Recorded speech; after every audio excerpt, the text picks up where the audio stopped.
students. I hope you all are fine at your home.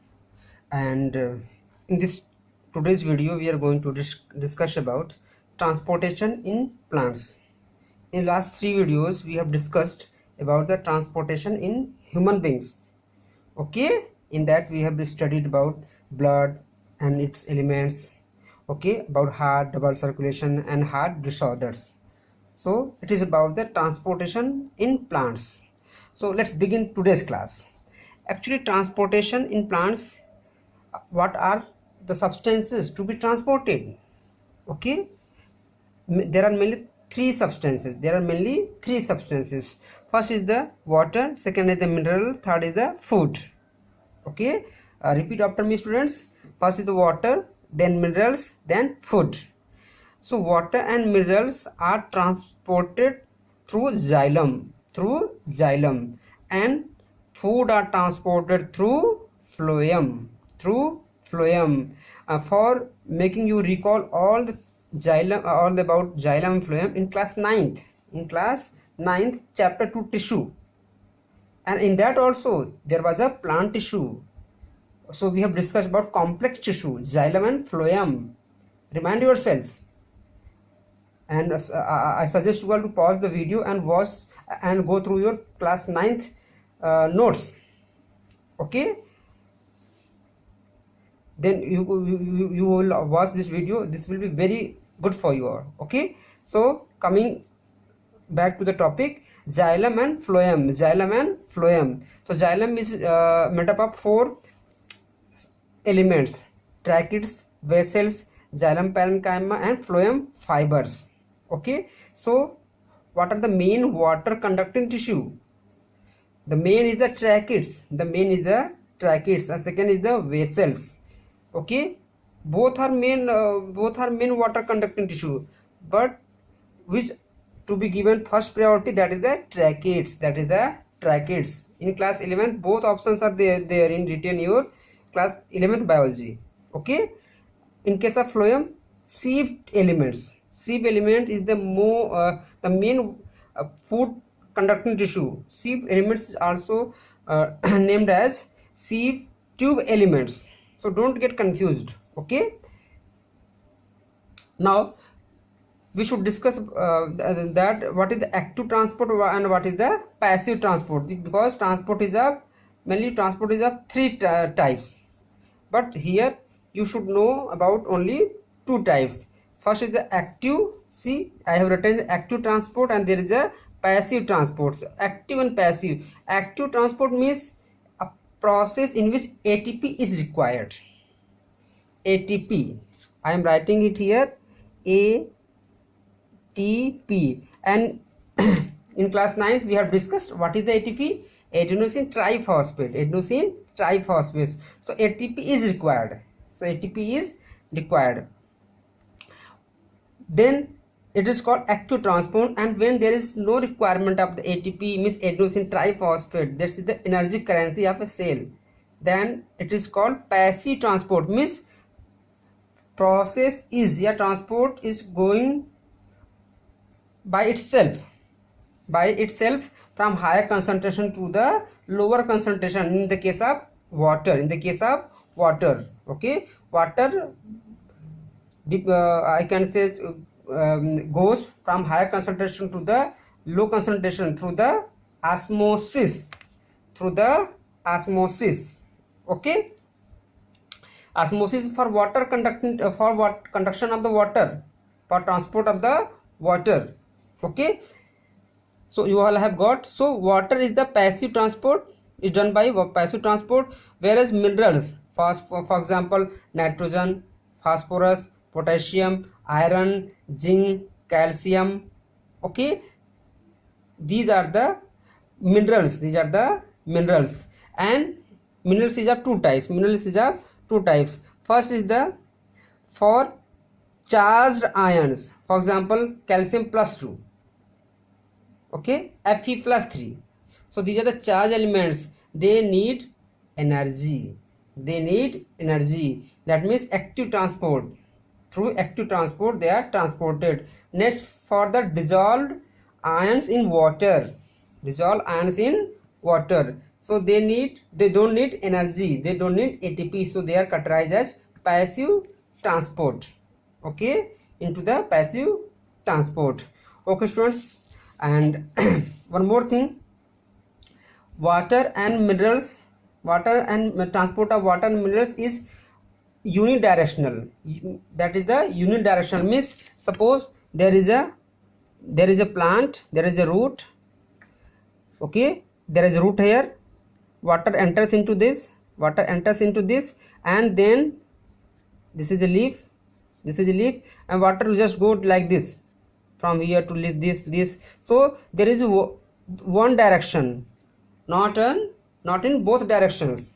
Okay, so direction is one, so it is called unidirectional. That means upward, means ऊपर की तरफ, upward direction. Okay students, and the next is the food, transport of food, that is the bidirectional. Means upward and downward. So what do you mean by upward and downward? See, food are synthesized, only food is transported through active transport.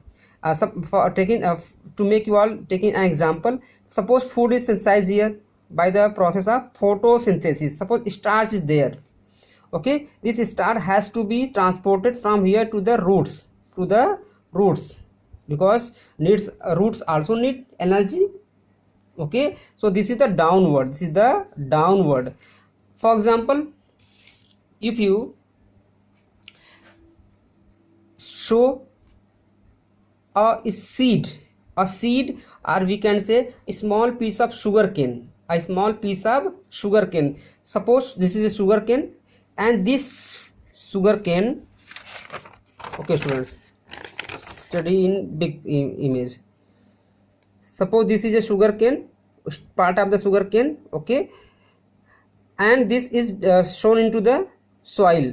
So after some time there would be nodes, they start giving rise to the young leaves and young stem, younger shoot also we can say, and these are not able to synthesize the food in the initial stage. So starch stored into the thick stem of sugarcane is transported from here to the young leaves, so from lower side to upper side, from lower to upper means from bottom to top, bottom to top. So transportation is upward. This is kind of transportation which is called upward movement. So this is called both directions. Okay, so this is called both directions. Okay students, and one more example, if you see the sweet potato and potato, food are synthesized into the leaves. Okay, then has to be transported from leaves to the root of the sweet potato and shoot of the potato. So that is the downward transportation. So I think you all have got this, what is the upward movement and downward movement. Okay students, and next in the sequence there are some other thing attached joint in your syllabus which are also helpful. Root pressure. Okay, a pressure is caused through the roots, by the roots, that is called root pressure, especially into the night or early morning. Root pressure and transpiration helps in water transpiration. Okay, so you all should know about the what is the transpiration. I have told you all about the root pressure, you all should know about the transpiration. The loss of water in the form of vapor from the aerial parts of the plant is known as transpiration. Plants lose water through stomata. And what is the stomata? A tiny pores at the surface of leaf. Okay students, and this is all about the transportation. One point is left here, that is the in the case of food, it is a possible due to active transport and mass flow hypothesis. Active transport in which energy has to be spent by the cell. Okay, and mass flow hypothesis means they actually food particles, starch, fructose, galactose, they just start moving in I can say huge amount. Okay, in large amount, that is called mass flow hypothesis. And student, this is very big theory. In class 11 chapter 11 you will be taught about it. Okay, so wait for one more year. And next is the translocation. These are also given in your book. This is also, everything is important. I have added something just to make you all understand all these given thing in simple language. So next is the translocation, the transport of soluble products. The transport of soluble products of photosynthesis is called translocation through phloem. Okay, soluble products of photosynthesis is called translocation through phloem. One more thing students, we have discussed about translocation. We have discussed about the movement of transport of water through the osmosis from one part of plant to the another plant, another part of the plant. But what do you think about the cells which are nearby? Yeah, we can say cells which are neighbor to each other. Then there is a process called diffusion. Then it's called process diffusion, from higher concentration to the lower concentration. From higher concentration to the lower concentration. Okay students, this is all about the transportation in plants, and I have covered all the points. There is nothing left which is given in your syllabus. And in the next video we will have a new topic. And students, I have just visit my channel. I have made a playlist. Okay, and for class 9th also, for class 10th also, just click on the channel, I can say channel name, and you just go to the section of the playlist. Okay, and from there you can learn everything properly. And thanks for watching. Bye bye, take care.